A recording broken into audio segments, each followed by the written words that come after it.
ವೀಕ್ಷಕರೆಲ್ಲರಿಗೂ ಸಾಪ್ತಾಹಿಕ ಭವಿಷ್ಯವಾಣಿ ವಿಶೇಷ ಕಾರ್ಯಕ್ರಮಕ್ಕೆ ಸ್ವಾಗತ.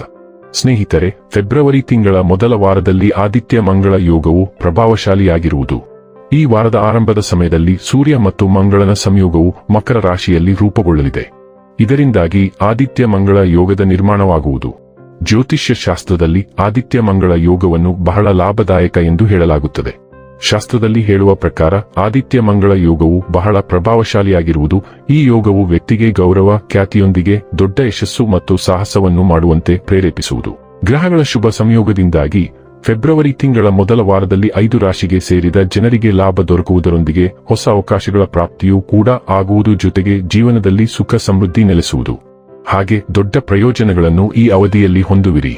ಈ ಸಂದರ್ಭದಲ್ಲಿ ನಿಮಗೆ ಶುಭ ಸಮಾಚಾರವನ್ನು ಕೇಳುವ ಅವಕಾಶವನ್ನು ಲಭಿಸಲಿದೆ.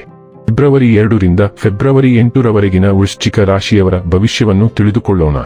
ಈ ವಾರ ವೃಶ್ಚಿಕ ರಾಶಿಯವರ ಫಲಾಫಲಗಳೇನು, ಗ್ರಹಗತಿಗಳು ಹೇಗಿರಲಿವೆ, ಕೌಟುಂಬಿಕ ಸಾಮಾಜಿಕ ಜೀವನ ಹಾಗೂ ವ್ಯಾಪಾರ ವಹಿವಾಟು ಹೇಗೆ ನಡೆಯಲಿದೆ, ಅಲ್ಲದೆ ಯಾವೆಲ್ಲ ಸಮಸ್ಯೆಗಳು ನಿಮ್ಮನ್ನು ಈ ಸಾಪ್ತಾಹಿಕದಲ್ಲಿ ಕಾಡಲಿವೆ, ಅವುಗಳಿಗೆ ಪರಿಹಾರಗಳೇನು ಎಂಬುದನ್ನು ತಿಳಿಯಲು ಈ ವಿಡಿಯೋವನ್ನು ಸಂಪೂರ್ಣವಾಗಿ ವೀಕ್ಷಿಸಿ.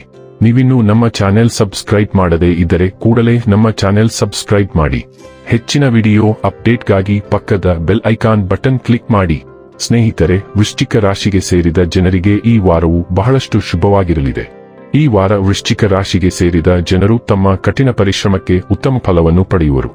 ಕಳೆದ ಕೆಲವು ಸಮಯದಿಂದ ನೀವು ಕಠಿಣ ಪರಿಶ್ರಮವನ್ನು ಪಡುತ್ತಿದ್ದರೆ ಈ ಅವಧಿಯಲ್ಲಿ ಅದಕ್ಕೆ ತಕ್ಕಂತಹ ಫಲಿತಾಂಶ ದೊರಕುವುದು.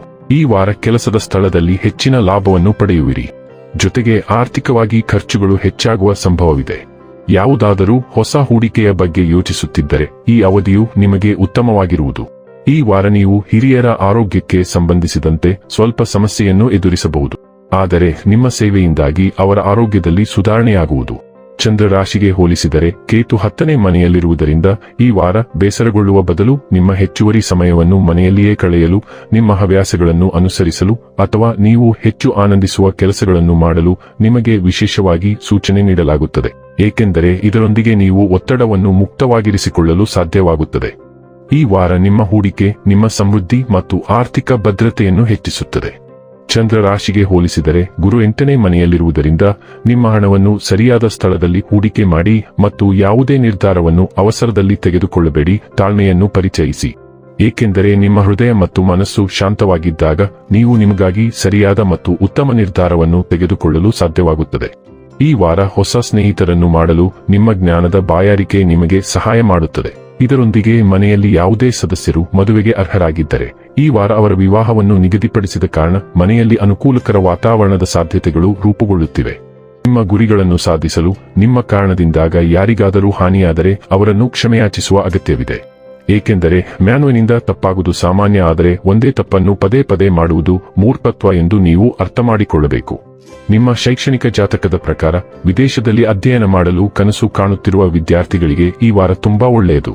ಇದಲ್ಲದೆ ಫ್ಯಾಷನ್ ಅಥವಾ ಇತರ ಸೃಜನಶೀಲ ಕ್ಷೇತ್ರಗಳಿಗೆ ಸಂಬಂಧಿಸಿದ ಅಧ್ಯಯನದಲ್ಲಿ ತೊಡಗಿರುವ ವಿದ್ಯಾರ್ಥಿಗಳಿಗೆ ಈ ಸಮಯವು ಅತ್ಯುತ್ತಮವಾಗಿರುತ್ತದೆ. ಏಕೆಂದರೆ ಈ ಸಮಯದಲ್ಲಿ ಅವರು ತಮ್ಮ ಶಿಕ್ಷಣದಲ್ಲಿ ಯಶಸ್ಸಿನ ಅನೇಕ ಅವಕಾಶಗಳನ್ನು ಪಡೆಯುತ್ತಾರೆ. ಫೆಬ್ರವರಿ ಮೊದಲ ವಾರದಲ್ಲಿ ನಿಮ್ಮ 10ನೇ ಮನೆಯನ್ನು ಆಳುವ ಸಿಂಹ ರಾಶಿಯಲ್ಲಿ ಹುಣ್ಣಿಮೆ ಪ್ರಬಲವಾಗಿರುತ್ತದೆ. ಆದ್ದರಿಂದ ನಿಮ್ಮ ಕೆಲಸದಲ್ಲಿ ಕೆಲವು ಪ್ರಮುಖ ಘಟನೆಗಳು ನಡೆಯಲಿವೆ ಮತ್ತು ಅವು ಪ್ರಮುಖವಾಗಿ ಅಂತ್ಯಗಳಾಗಿರಬಹುದು. ಇದು ವಿಮರ್ಶೆ, ಪ್ರತಿಕ್ರಿಯೆ ಅಥವಾ ಮೌಲ್ಯಮಾಪನಕ್ಕೆ ಸಮಯವಾಗಿರಬಹುದು, ಅಥವಾ ಕೆಲವು ಪೂರ್ಣಗೊಂಡ ಯೋಜನೆಗಳಿಗೆ ನೀವು ಫಲಿತಾಂಶಗಳನ್ನು ಪಡೆಯುವ ಸಮಯವಾಗಿರಬಹುದು. ಬಡ್ತಿಗಳು ಅಥವಾ ಸ್ವೀಕೃತಿಯಂತಹ ನಿಮಗೆ ಹೆಚ್ಚಿನ ಗೋಚರತೆ ಇರುತ್ತದೆ, ಆದರೆ ಅವು ಸರಿಯಾದ ಕಾರಣಗಳಿಗಾಗಿವೆ ಎಂದು ಖಚಿತಪಡಿಸಿಕೊಳ್ಳಿ. ವ್ಯವಸ್ಥಾಪಕರು, ಮೇಲ್ಧಿಕಾರಿಗಳು ಅಥವಾ ಅಧಿಕಾರ ವ್ಯಕ್ತಿಗಳೊಂದಿಗೆ ಹೆಚ್ಚಿನ ಸಂವಹನ ಇರುತ್ತದೆ, ಆದರೆ ವಾದಗಳಿಗೆ ಅವಕಾಶಗಳು ಸಹ ಇರುತ್ತವೆ. ಇದು ಸೂಕ್ಷ್ಮ ಸಾಗಣೆಯಾಗಿದ್ದು ಇದು ನಿಮ್ಮ ಪರವಾಗಿ ಮತ್ತು ವಿರುದ್ಧವಾಗಿ ಕೆಲಸ ಮಾಡಬಹುದು. ಆದ್ದರಿಂದ ನೀವು ಎಚ್ಚರಿಕೆಯಿಂದ ಯೋಜಿಸಬೇಕು. 4ನೇ ಮನೆಯ ಮೂಲಕ ಬಹುಗ್ರಹಗಳು ಚಲಿಸುತ್ತಿರುವುದರಿಂದ ನಿಮ್ಮ ಕುಟುಂಬದ ವಿಷಯಗಳು ಸಹ ಅತ್ಯಂತ ಮಹತ್ವದ್ದಾಗಿರುತ್ತವೆ. ಮನೆ ಮತ್ತು ಕುಟುಂಬವು ಕೇಂದ್ರಬಿಂದುವಾಗಿರುತ್ತದೆ. ಆದ್ದರಿಂದ ನೀವು ಹೆಚ್ಚಿನ ಜವಾಬ್ದಾರಿಗಳನ್ನು ತೆಗೆದುಕೊಳ್ಳಬೇಕಾಗುತ್ತದೆ ಮತ್ತು ಕುಟುಂಬದ ವಿಷಯಕ್ಕೆ ಸಂಬಂಧಿಸಿದಂತೆ ಅಂತಿಮ ನಿರ್ಧಾರಗಳನ್ನು ಸಹ ತೆಗೆದುಕೊಳ್ಳಬೇಕಾಗುತ್ತದೆ. ರಿಯಲ್ ಎಸ್ಟೇಟ್ ವ್ಯವಹಾರಗಳು, ನವೀಕರಣ ಅಥವಾ ಕುಟುಂಬ ಸಭೆಗಳಿಗೆ ಅವಕಾಶಗಳಿರುವುದರಿಂದ ನಿಮ್ಮ ಮನೆಯ ವಾತಾವರಣವು ತುಂಬಾ ಕಾರ್ಯನಿರತವಾಗಿರುತ್ತದೆ. ಹಿರಿಯರು ಮತ್ತು ಯುವಕರಿಗೆ ಹೆಚ್ಚಿನ ಅಗತ್ಯತೆಗಳು ಇರುತ್ತವೆ ಮತ್ತು ಈ ಹಂತದಲ್ಲಿ ನೀವು ಅವುಗಳನ್ನು ಪರಿಹರಿಸಬೇಕು. ನಿಮ್ಮ ಕುಟುಂಬದ ಕೆಲವು ಸದಸ್ಯರು ಸ್ಥಳಾಂತರಗೊಳ್ಳಬಹುದು ಅಥವಾ ಯಾರಾದರೂ ಮನೆಗೆ ಹಿಂತಿರುಗಬಹುದು. ನೀವು ದುಬಾರಿ ಖರೀದಿಗಳನ್ನು ಸಹ ಹೊಂದಿರುತ್ತೀರಿ. ಈ ವಾರ ಬುಧನು ತನ್ನ ದುರ್ಬಲ ಬಿಂದು ಮೀನ ರಾಶಿಗೆ ಹೋಗುತ್ತಾನೆ ಮತ್ತು ಅದು ಸೃಜನಶೀಲತೆಯ 5ನೇ ಮನೆಯ ಮೇಲೆ ಪರಿಣಾಮ ಬೀರುತ್ತದೆ. ಇದು ತುಂಬಾ ಕಷ್ಟಕರವಾದ ಸಂಚಾರ, ಏಕೆಂದರೆ ನೀವು ಹೂಡಿಕೆ ಮಾಡಲು ಅವಕಾಶಗಳನ್ನು ಪಡೆಯುತ್ತೀರಿ, ಆದರೆ ದಯವಿಟ್ಟು ಅಪಾಯಕಾರಿ ಹೂಡಿಕೆಗಳನ್ನು ತಪ್ಪಿಸಿ, ಇಲ್ಲದಿದ್ದರೆ ನೀವು ನಷ್ಟವನ್ನು ಎದುರಿಸಬೇಕಾಗುತ್ತದೆ. ದಯವಿಟ್ಟು ನಿಮ್ಮ ವ್ಯವಹಾರವು ಕಾರ್ಯಸಾಧ್ಯವಾದ ಕಲ್ಪನೆಯಾಗಿದೆ ಎಂದು ಖಚಿತಪಡಿಸಿಕೊಳ್ಳಿ ಮತ್ತು ಬುಧ ಮೀನ ರಾಶಿಯಲ್ಲಿದ್ದಾಗ ಅಂತಿಮ ನಿರ್ಧಾರವನ್ನು ತೆಗೆದುಕೊಳ್ಳಬೇಡಿ, ಏಕೆಂದರೆ ಕಳೆದ ವಾರದಿಂದ ಅದು ಹಿಮ್ಮುಖವಾಗುತ್ತದೆ. ನೀವು ಗೆಳೆಯರು, ಮಕ್ಕಳು ಮತ್ತು ಯುವಕರೊಂದಿಗೆ ಸಾಕಷ್ಟು ಸಂವಹನ ನಡೆಸುತ್ತೀರಿ, ಆದರೆ ಈ ಸಂವಹನವು ಸ್ಪಷ್ಟವಾಗಿದೆ ಎಂದು ಖಚಿತಪಡಿಸಿಕೊಳ್ಳಿ. ಸ್ಪಷ್ಟತೆಯ ಕೊರತೆಯಿಂದಾಗಿ ಪ್ರೇಮ ಜೀವನವು ಕೆಲವು ಪ್ರಕ್ಷುಬ್ಧತೆಯ ಮೂಲಕ ಹೋಗಬಹುದು. ಇನ್ನು ಕೊನೆಯದಾಗಿ ಮಾಡಿಕೊಳ್ಳಬೇಕಾದ ಉಪಾಯಗಳ ಕುರಿತು ನೋಡುವುದಾದರೆ, ಮಂಗಳವಾರ ಮಂಗಳ ಗ್ರಹಕ್ಕಾಗಿ ಯಜ್ಞ ಹವನ ಮಾಡಿ. ವೀಕ್ಷಕರೇ, ಇದಾಗಿತ್ತು ವೃಶ್ಚಿಕ ರಾಶಿಯ ಜಾತಕದವರ ಫೆಬ್ರವರಿ 2 ರಿಂದ ಫೆಬ್ರವರಿ 8 ರವರೆಗಿನ ಫಲದ ಮಾಹಿತಿ ಇಷ್ಟವಾದರೆ ವಿಡಿಯೋವನ್ನು ಲೈಕ್ ಮತ್ತು ಶೇರ್ ಮಾಡಿ.